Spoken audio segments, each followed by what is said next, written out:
বাড়ির অনেক সুন্দর, সুন্দর মানুষ দেখে আমি তো পুরাটাই আনন্দে হতবিহ্বল।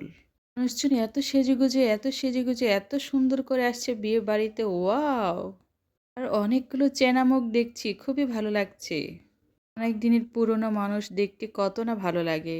বিয়েবাড়ির উপরের ছাদগুলো কত সুন্দর ডেকোর করেছে। ডেকোরেশনগুলো খুবই পছন্দ হয়েছে আমার। আমার টুনটুনি এদিকে খাওয়ায় ব্যস্ত। কত কিছুই যে খাবে। বাহিরে গেলে ছোট, ছোট খাবারগুলো দিলে একটু কম মাকে বিরক্ত কম করে। এখানে এসে আমার অনেকটাই ভালো লাগছে। আর নিজেকে অন্যরকম সুন্দর লাগছে। এত লাইটিং, এতগুলো মানুষের মাঝে। বরচল আপুর হাতে অনেকগুলো বোল। একটা বোল ধরে দাঁড়িয়ে আছে। বোলটা রেখে দিয়েছে। আমার টুনটুনি আমার কোলে উঠবে। বারবার মা, মা করে ডাকছে, তাই ভাবলাম কোলেটা নেই। কোলে নিয়ে একটু আদরটা করি। তাহলে ওর একটুখানি না অনেকখানি ভালো লাগবে। আর এতগুলো সময়, এতগুলো মানুষের দৃষ্টি সবকিছু আমি ক্যামেরাবন্দি করছি। আমার তো খুবই মজা লাগছে।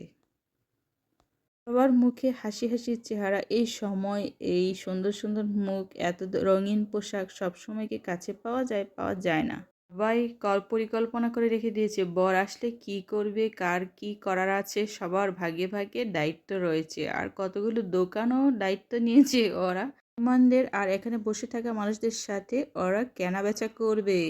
ছোট, ছোট দোকানগুলোতে ভালো বেচা বিক্রি হচ্ছে। এই চলে এসেছে লাস্টে বর।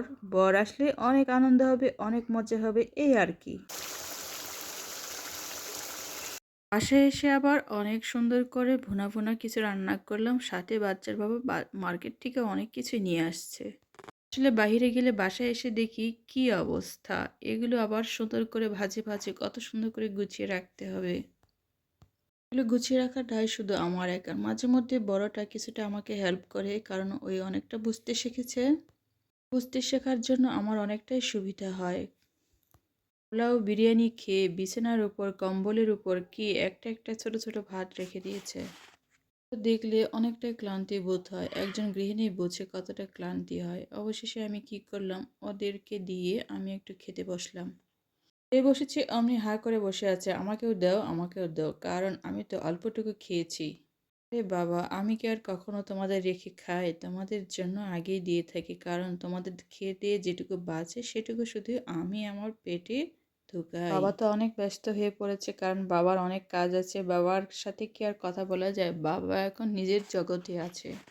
কারণ ওর দায়িত্ব আমাদের সুন্দর সুন্দর খাবার দেওয়া, আর সবসময় পুষ্ট রাখা। সেটা ওই আগেই করে ফেলেছে। এতগুলো খাবার নিয়ে আসছে, খুবই মজাদার সুস্বাদু। মাঝে মধ্যে বলে কি, রুচি পরিবর্তন করার জন্য ঘরের খাবার থাকতে হবে, বাইরের খাবার একটু চেটেপুটে খাওয়া উচিত।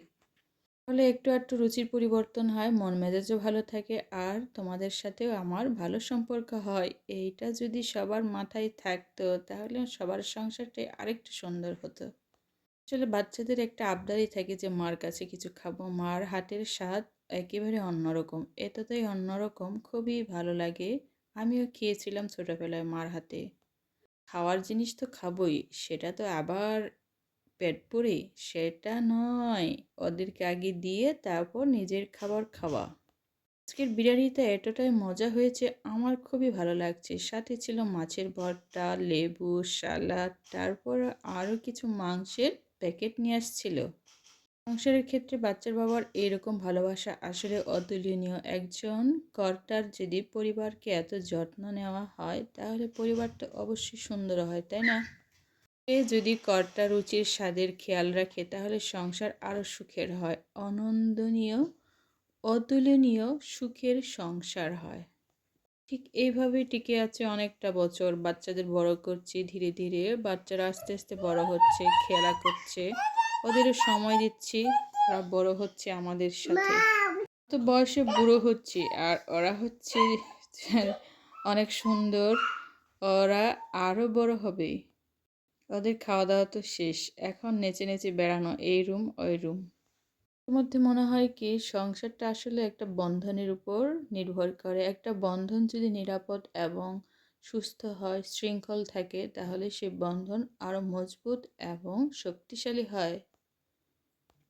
করে সাধলাম যে বাচ্চার বাবাকে, চলো তুমি একটু খাও। বলে না না, আমি বাইরে খেয়ে আসছি, তোমরা খাও, তোমাদের জন্য নিয়ে আসছি, তোমরা খেলেই আমার শান্তি।